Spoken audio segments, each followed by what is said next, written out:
오늘 저희는 창세기 11장 1절에서 9절까지 말씀을 통해서 흩으시는 하나님의 사랑에 대해서 함께 말씀을 나누기 원합니다.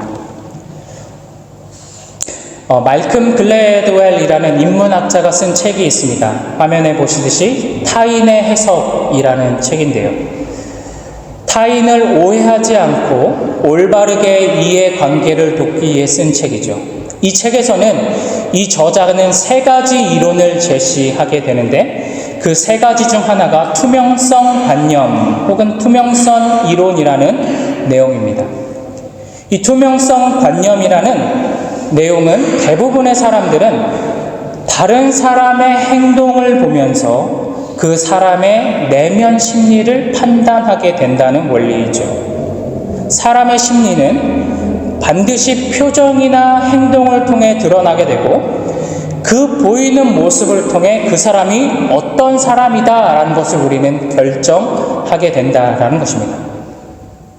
하지만 이 저자는 이 투명성의 관념을 통해서 우리가 대화하고 우리가 인지하고 판단한 것이 오판이 될 가능성이 굉장히 많다라는 것을 꼬집는데요. 그 책에 기록된 하나의 예시가 어떤 판사의 결정입니다. 미국 텍사스에 사는 한 청년, 데일 워커라는 사람은 자신의 여자친구를 총으로 쏴 죽이려고 시도했습니다. 하지만 총알이 총구에 걸리면서 결국 그 여자친구를 죽이는 데는 실패하게 되죠.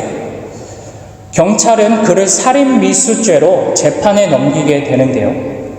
그 재판을 맡은 판사는 이 데릴 워커라는 사람이 어떤 사람인지 그에 관한 기록들을 먼저 살피게 됩니다. 단 한 번도 교통 딱지를 끊은 적도 없고 학교 졸업식에서 대표로 고별사를 읽을 정도로 성실한 사람, 그리고 재판 중에서 그가 보여줬던 행동들, 고개를 떨구기도 하고 눈물을 흘리기도 하고 잘못을 누이치는 듯한 행동을 보면서 그 판사는 이 사람은 사람을 죽일 만한 사람은 아니구나, 실수로 그랬겠구나 라고 판단해서 보석으로 풀어주게 됩니다. 그리고 이 사람은 정확히 4개월 뒤에 자신의 여자친구를 총으로 쏴서 죽이는데 성공을 하게 되는 내용을 기록합니다. 너무나 당연하게 인식하고 혹은 우리의 경험과 축적된 생각을 통해서 판단하는 방식이 어쩌면 우리는 상대를 이해하고 판단하는데 우리에게 오판하게 만드는 그런 경우가 많다라는 것이죠. 이 투명성의 오류가 우리의 신앙생활에도 또 우리가 하나님을 인식할 때도 여실히 우리에게 드러날 때가 참으로 많습니다. 우리가 하나님을 이해하고 하나님을 인식하는 원리도 동일하죠. 마치 판사가 이 청년의 행동과 기록들을 보고 죄 지을 사람이 아니다라고 판단했듯이 내가 들어온 하나님, 내가 배워온 하나님, 내가 그동안 경험을 통해서 만났던 하나님을 바라볼 때 이런 상황에서 하나님은 이렇게 하실 거야, 저런 상황에서 내가 아는 하나님은 저렇게 행동하실 거야 라고 그 하나님의 마음과 의도를 오판할 때가 너무나 많다라는 것이죠. 저는 오늘 이 하나님에 대한 잘못된 생각과 왜곡, 그 인식이 잘 드러나는 본문 중 하나가 오늘 우리가 읽은 바벨론 사건이 아닌가 생각해 봅니다. 저는 여러분과 함께 본문을 통해 하나님은 우리에게 어떤 하나님으로 인식되고 있는지, 하나님의 진짜 마음이 무엇인지, 우리를 향한 하나님의 그 의도가 무엇인지를 함께 고민해 보고자 합니다. 여러분, 이 바벨탑 사건은 우리가 너무나 잘 알고 있는 내용이지만 그만큼 이 사건에 대한 결론 혹은 이 사건에 대한 해석이 오해가 많다라고 저는 생각을 합니다. 이 창세기 11장 바벨탑 사건을 우리가 바르게 이해하기 위해서는요, 이 11장의 내용을 딱 잘라서 그 부분만 가지고 내용과 해석을 하면은 오해하게 되어 있습니다. 창세기 3장부터 타락한 죄인 된 인간에게 나타나는 결과로 우리가 그 내용을 함께 고민하고 인식해야 진정한 하나님의 의도와 마음이 어디 있는지 우리는 바르게 판단할 수 있다고 생각합니다. 무슨 말인가 하냐면 당시에 사람들이 흩어짐을 면하기 위해 하늘 끝까지 탑을 쌓게 되는데요. 그 하나님이 그 인간들의 모습을 보시고 그 언어를 혼잡하게 하셔서 더 이상 그 인간들이 탑을 쌓지 못하도록 스톱시키는 그 단순한 사건으로 이 11장을 바라보는 것이 아니라 인류에게 죄가 들어왔을 때 그 죄의 메인 인간이 어떤 선택과 어떤 판단을 하게 되는지 그 인간을 위해 하나님은 무엇을 하고 계신지 구속사적 관점에서 이 사건을 바라봐야 합니다. 좀 복잡한 내용 같지만 제가 설명을 잘 드려보겠습니다. 여러분, 이 내용을 함께 다시 한번 보시면 인간이 탑을 쌓을 수 있었던 계기가 무엇이라고 기록합니까? 우리 3절 함께 읽어볼까요? 3절 읽겠습니다. 시작.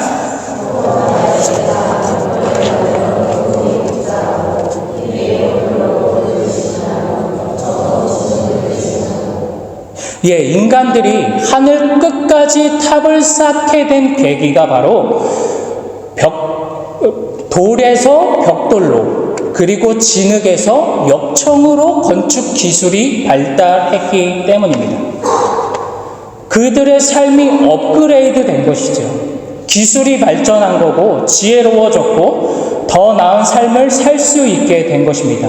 그래서 이제는 하늘 꼭대기까지 자신들이 탑을 쌓을 수 있다. 그 상황이 조성이 된 것이죠. 그리고 그들이 어떻게 이야기하는지 한번 보십시오. 우리 4절 계속해서 한번 읽겠습니다. 시작.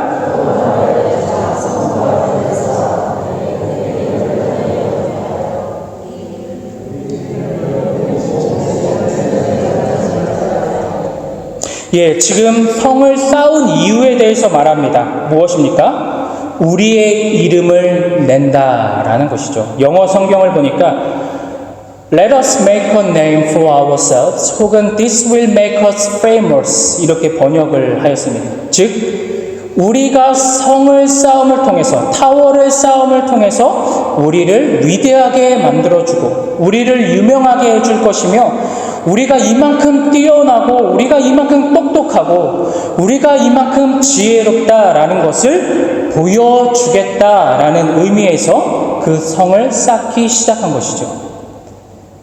하나님 없이도 내가 가진 지혜로, 내가 가진 기술로, 내가 살아가는 방식이면 모든 것이 이제는 우리에게 가능해졌다라는 교만을 보여주고 있는 것입니다. 죄로 인해 타락한 인간, 하나님의 마음을 상실한 인간, 하나님을 떠난 인간에게 나타나는 모습은 교만함입니다. 성도 여러분, 교만하다 우리가 많이 이야기하는데요. 여러분, 교만하다라는 뜻이 무엇입니까? 어떤 사람들을 보고 여러분은 교만한 사람이라고 이야기하나요? 다른 사람들보다 잘난 사람, 다른 사람보다 뛰어나서 그것을 드러내는 사람, 다른 사람들이 하지 못하는 것을 내가 하는 것을 쇼오프하는 사람들을 우리는 교만하다라고 생각하지만 성경은 다른 것을 교만하다라고 말씀합니다. 우리 신명기 8장 14절 한번 볼까요? 8장 14절 함께 읽겠습니다. 시작. 내 마음이 교만하여 내 하나님 여호와를 잊어버릴까 염려하노라. 여호와는 너를 애굽 땅 종 되었던 집에서 이끌어내시고. 내 마음이 교만하여 하나님 여호와를 잊어버릴까 하노라. 지금 모세는 이스라엘 백성들에게 너희가 하나님의 마음을 잊는 것, 하나님의 방식대로 살아가지 않는 것, 하나님의 기준으로 살아가지 않는 그것이 바로 교만하다라고 말씀하고 있는 것이죠. 나를 자랑하고 드러내고 능력을 뽐내는 것이 아니라 하나님과 상관없는 그 자체가 바로 교만하다라는 것이죠. 오늘 창세기 11장 바벨탑 사건이 이 인간의 교만을 보여주는 것입니다. 인간들은 스스로 최고의 선택을 하고 있고 현명한 결정을 하고 있고 지혜로운 삶의 업그레이드를 보여주는 것 같지만 실제적으로는 하나님과는 전혀 상관없는, 하나님과의 마음과는 반대되는 헛된 결정이고 무지한 선택이었다라고 성경이 이야기하고 있는 것이죠. 4절에서 인간들은 흩어짐을 면하자, 우리가 하나님 없어도 우리가 함께하면 엄청난 것을 살아낼 수 있다라고 그 목적을 가지고 성을 쌓던 인간들의 결론이 어떻게 되는지 한번 보십시오. 우리 8절과 9절 함께 읽겠습니다. 시작. 그들이 성 쌓기를 그쳤더라. 그러므로 그 이름을 바벨이라 하니 이는 여호와께서 거기서 온 땅의 언어를 혼잡게 하셨음이라. 여호와께서 거기서 그들을 온 지면에 흩으셨더라입니다. 여러분, 인간이 흩어짐을 면하기 위해서 바벨탑을 쌓았습니다. 그렇죠? 4절에서 우리가 흩어짐을 면하자, 그 목적을 가지고 바벨탑을 쌓았습니다. 그런데 오늘 8절과 9절에서는 인간이 의도한 목적의 단어, 흩어짐이 하나님으로부터 다시 이루어지고 있습니다. 하나님께서 인간들을 흩으셨다. 여러분, 참 아이러니하죠. 동일한 단어, 동일한 표현이 하나님과 인간 사이에 대조돼서 나타나고 있는 것입니다. 그렇다면 여러분, 이 인간들을 흩으시는 하나님을 어떻게 우리가 이해해야 할까요? 이 바벨탑 사건은 여러분에게 어떤 의미로 다가오십니까? 저는 가끔 설교를 준비할 때 제 아내에게 질문을 던질 때가 있습니다. 당신은 성경에 이렇게 하나님이 행하셨는데 왜 하나님이 이렇게 행하셨을까? 그 대답을 요구하며 질문을 던질 때가 있습니다. 왜냐하면 이렇게 서로 대화하다 보면 내가 알지 못하는 것, 내가 생각하지 못한 것을 비교하기도 하고 또 인사이트를 얻기 때문이죠. 제가 한 번은 아내에게 이 바벨탑 사건에 대해서 질문을 던졌습니다. 하나님이 왜 인간을 흩으셨을까? 왜 그들의 언어를 다 다르게 만드셨을까? 이 질문을 했을 때 저희 둘째가 그 질문을 듣고 나 알아, 나 바벨탑 사건 알아 하면서 이야기를 한 적이 있습니다. 어떻게 얘기하냐면 이렇게 얘기했습니다. Human against God, and God so angry, and He scattered people. 인간들이 하나님을 대적했는데 하나님이 화가 나셔갖고 그 인간들을 모두 다 언어도 바꾸고 흩어버리셨대. 이렇게 대답을 하고 인식하는 것을 보았습니다. 여러분, 하나님이 인간들에게 화가 나셔서 그들을 심판하시고 벌 주시기 위해 그 언어를 다 바꾸셨다라고 말하고 있을까요? 하나님이 괘씸해서 하나님을 대적하는 인간들에게 너희네 이렇게 살면 안 되겠구나, 너희들 한번 고생해봐라, 너희들이 알아듣지 못하는 언어로 사용하고 다 흩어져서 살아라, 이렇게 하나님이 벌을 주셨겠습니까? 그렇게 보입니다. 왜냐하면 결과가 흩어졌기 때문이죠. 인간들은 하나가 돼서 흩어짐을 면하자라고 그 목적을 가지고 이 일을 시작했지만 결국에 일어난 결과는 흩어져 버렸기 때문에 마치 하나님이 심판하시고 하나님이 인간들을 벌 주시는 것처럼 보이기도 합니다. 그래서 대부분의 설교들이 이 내용을 가지고 하나님께 교만하지 말자, 하나님을 대적하지 말자, 하나님의 뜻을 거스르면 심판을 받고 벌을 피할 수 없다라고 그 결론을 맺는 것을 보게 됩니다. 그런데 여러분, 저는 그렇게 보이지 않습니다. 저는 이 바벨탑에서 나타나는 하나님의 마음과 행동이 인간들을 벌주고 심판하는 모습으로 보이지 않습니다. 왜냐하면 이 성경에서 하나님이 인간을 향한 그 사랑과 긍휼과 그 죄인들을 도우시고자 하는 하나님의 그 의도가 명백하게 보이기 때문입니다. 자, 먼저 우리의 이름을 내자 하고 열심을 내었던 인간들을 향해 어떻게 말씀하시는지 한번 보십시오. 하나님이 그 탑을 쌓는 인간들에게 어떻게 말씀하시는지 5절을 한번 볼까요? 5절 함께 읽겠습니다. 시작.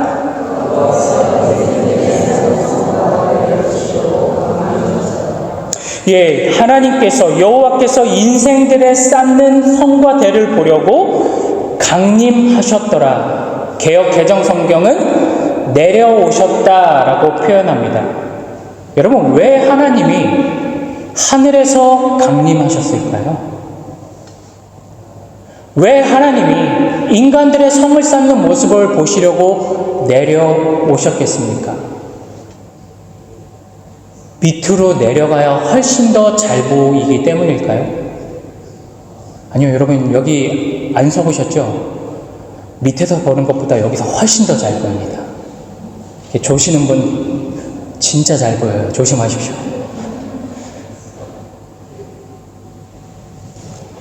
여러분, 하나님께서 강림하셨다, 내려오셨다라는 것은 물리적 변화를 말씀하시는 것이 결코 아닙니다. 위에서 아래로, 멀리서 가까이 인간들이 어떻게 하는지 보기 위해서 내려온 변화가 아닙니다. 상태의 변화입니다. 상태의 변화. 우리가 너무나 잘 아는 빌립보서 2장 5절, 8절 말씀 한 번 더 읽어볼까요? 죄송합니다. 제가 자꾸 말씀을 읽으라고 요청드리는 것은 여러분 졸지 마시라고 그렇게 드리는 거니까 이해해 주십시오. 자, 우리 빌립보서 2장 5절에서 8절 말씀 우리에게 너무나 잘 알려진 말씀 한번 읽어보겠습니다. 시작.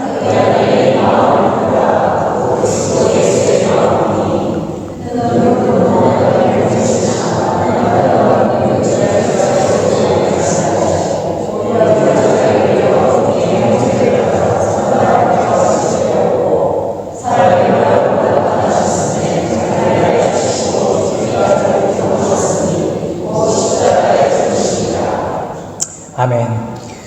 여러분, 예수님이 하늘의 모든 보좌와 그 영광된 자리를 버리고 종의 형체를 가지고 이 땅 죄인들 자리에 오신 이유가 무엇입니까?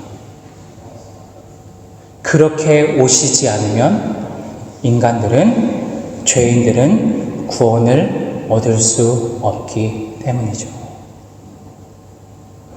여러 방법들 해도 안 되고, 다양한 방법을 해도 안 되고, 이 방법 저 방법 다 써도 안 돼서 결국 내려오신 것이 결코 아닙니다.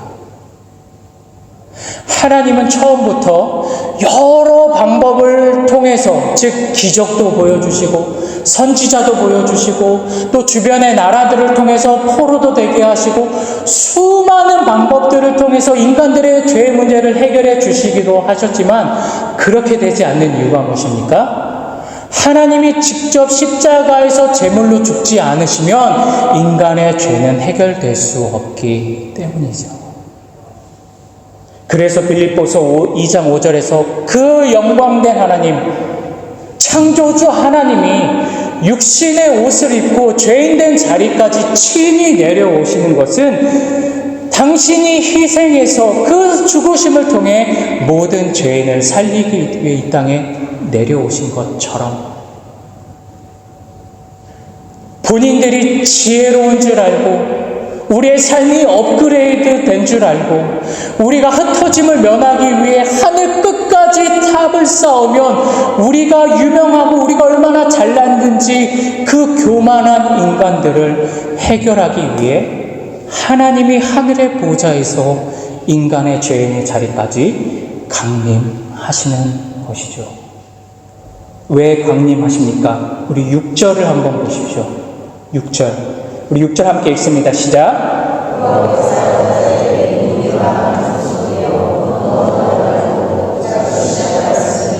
이후로는 그 하고자 하는 일을 막을 수 없으리다. 하나님께서 내려오시지 않으면 인간들이 하고자 하는 그 일을 막을 수 없다라고 이야기합니다. 막을 수 없다라는 이 표현이 무엇입니까? 우리 5절에서 하나님께서 이 땅 가운데 친히 내려오시는 것과 인간들의 하는 일을 막을 수 없다. 이 두 구절을 한번 연결해서 한번 생각해 보십시오. 여러분, 만약에 누군가가 윈블던으로 가야 되는데 방향을 킹스턴으로 가고 있다라고 한번 생각해 보십시오. 우리는 알고 있죠. 윈블던으로 가려면 나가서 왼쪽으로 가야만 윈블던으로 갈 수 있습니다. 그런데 누군가가 나는 윈블던이 저쪽 방향이야 이렇게 착각하고 또 그것을 너무나 신뢰해서 무조건 저쪽으로 킹스턴 방향으로 가는 사람에게 가장 가혹한 벌이 무엇일까요? 그 사람이 가장 안 좋은 결과가 무엇일까요? 그 사람을 내버려 두는 것이죠. 그 사람을 아무것도 그냥 가게 내버려 두는 것이 가장 잔인하고 가장 가혹한 벌입니다. 여러분, 지금 인간 죄인이 이렇습니다. 나는 잘 살 수 있어. 나는 내 문제, 내 삶을 잘 행할 수 있어. 죄로 인해서 내가 교만해져서 나는 잘하는 줄 알고 탑을 쌓고 있지만 하나님은 내가 내려가지 않으면 저 어리석은 저 인간이 그만두지 않겠구나. 탑 쌓는 것을 결코 관두지 않겠구나. 그러니 하나님께서 친히 내려와 주셔서 그 인간들의 하는 일을 막으시고 그 언어를 혼잡게 하시고 그들을 흩으시면서 그 어리석음을 멈추게 하시는 것이 바로 오늘 바벨탑 사건에서 하나님이 인간을 위해서 하시는 내용이라는 것입니다. 죄에 빠져서 무엇이 옳은지, 무엇이 정의인지, 무엇이 진리인지도 분별하지 못하는 인간을 위해 하나님이 직접 이 땅에 오셔서 그 인간을 위해 일하시는 것이죠. 제가 몇 년 전에 한국의 가족들과 함께 한국을 방문한 적이 있습니다. 그때 누님 집에 방문했을 때 어른들은 거실에서 앉아서 대화를 하고 이야기를 하고 있었는데고 아이들만 방 안에서 자기들끼리 놀고 있었습니다. 그때 저희 집 막내가 갑자기 비명을 지르는 소리가 안방에서 들립니다. 그때 한 4살, 5살 정도 된 경우였는데 하고 소리가 들려서 저희 아내가 뛰어 들어갔는데 그 아이를 안고 나오는데 얼굴이 피범벅이 되어 있는 거예요. 야, 이거 뭔가 좀 이상하다 해서 막 씻었는데 피가 계속 나오는 겁니다. 보니까 여기 부분이 이렇게 찢어졌는데 이게 아예 벌어져서 안에 잇몸과 이가 다 보일 정도로 찢어진 거예요. 침대에서 뛰다가 넘어졌는데 그 나무 프레임 모서리에 그냥 얼굴을 찍은 거예요. 그래서 그 아이를 안고 응급실로 뛰어갔어요.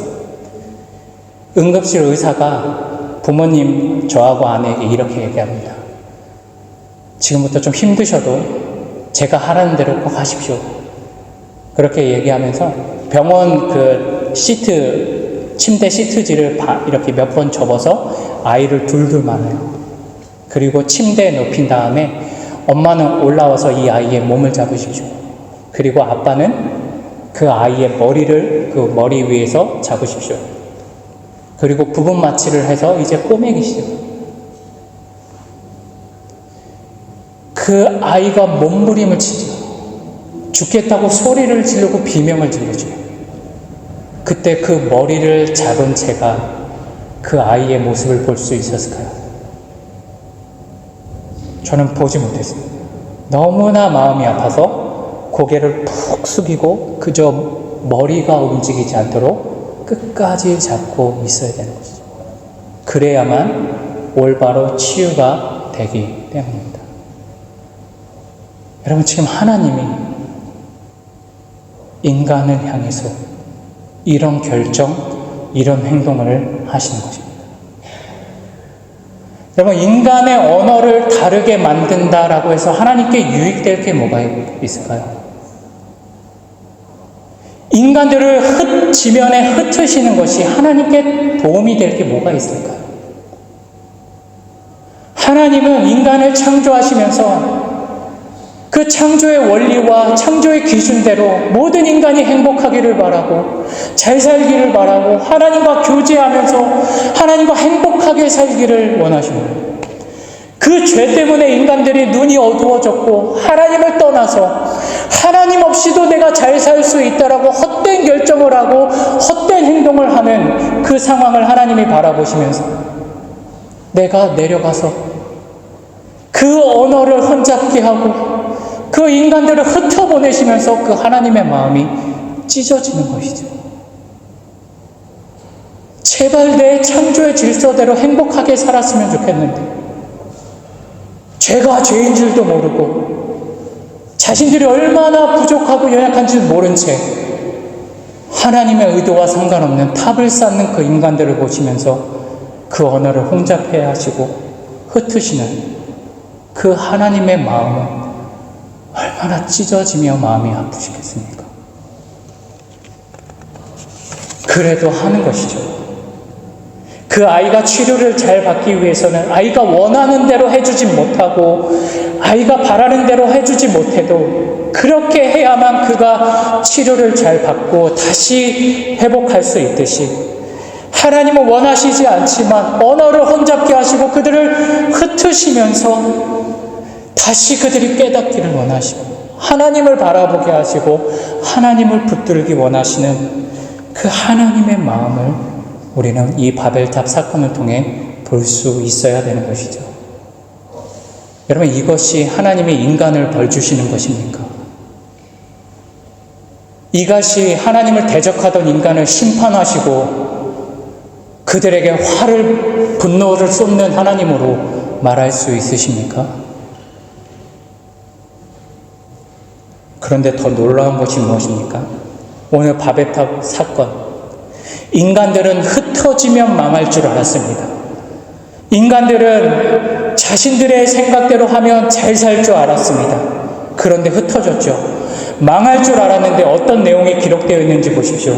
오늘 여기엔 없지만 10절부터 셈의 족보가 이루어지고 있습니다. 셈의 족보는 이러하니라. 셈은 100세 곧 홍수 2년에 아르바삭을 낳았고 아르바삭을 낳은 후에 500년을 지내며 자녀를 낳았으며 아르바삭은 35세에 셀라를 낳았고 셀라를 낳은 후에 300년을 지내며 자녀를 낳았으며 무엇입니까?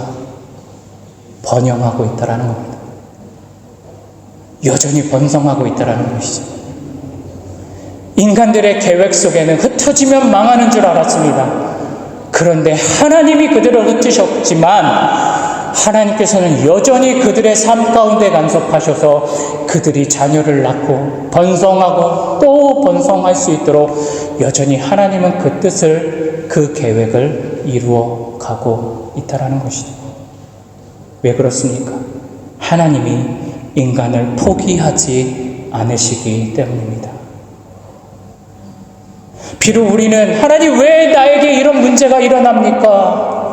왜 내 기도는 응답해 주시지 않습니까? 나는 이렇게 이것을 위해서 그만큼 내 마음을 썼고 내가 이렇게 이것을 위해 하나님 그렇게 하나님께 기도했는데 왜 나에게는 그 응답이 없습니까? 라고 우리는 원망하고 불평하며 우리 아까 어린이 설교에서 그 이스라엘 백성들이 틈만 나면 하나님을 불만을 품고 의지했듯이 그 하나님을 의지하지 못했듯이 우리는 나의 인생을 보며 나에게 삶에 일어나는 문제를 보며 여전히 아파하고 힘들어하고 그 하나님을 신뢰하지 못하는 모습이 나타나지만 하나님은 영원을 보시며 우리의 생각보다 크시고 우리의 계획보다 크시기에 내가 보지 못하고 내가 알지 못하고 내가 계획하지 못하는 그것까지 저와 여러분의 삶을 통해 이루어가고 있다는 사실을 우리는 기억해야 하는 것이죠. 이 바벨탑 사건은 하나님을 대항한 인간을 심판하고 벌주는 하나님이 아니라 오히려 그들의 어리석음을 멈추게 하셔서 그 인생에 개입하셔서 복을 주시고 은혜를 주시는 그 하나님의 은혜와 사랑을 말씀하고 있습니다. 우리의 자격과 조건을 요구하시는 것이 아니라 그 하나님의 사랑은 언제나 일방적이고 한결같습니다. 그렇다면 여러분, 우리의 삶에 일어나는 고난의 파도에 시선을 맞추지 마시고 여전히 우리를 사랑하시며 그 아들을 주셔서 우리에 대한 사랑을 확증하신 그 하나님께 시선을 다시 맞추시는 은혜가 있기를 소망합니다. 우리의 음성, 우리의 탄식, 우리의 눈물에 귀를 기울이시며 그 사랑으로 여전히 우리 가운데 일하시는 그 하나님과 동행하셔서 그 하나님으로 인해 어떤 상황과 어떤 환경에서도 평안과 안식을 누릴 수 있는 저와 여러분 되시기를 주님의 이름으로 축복합니다.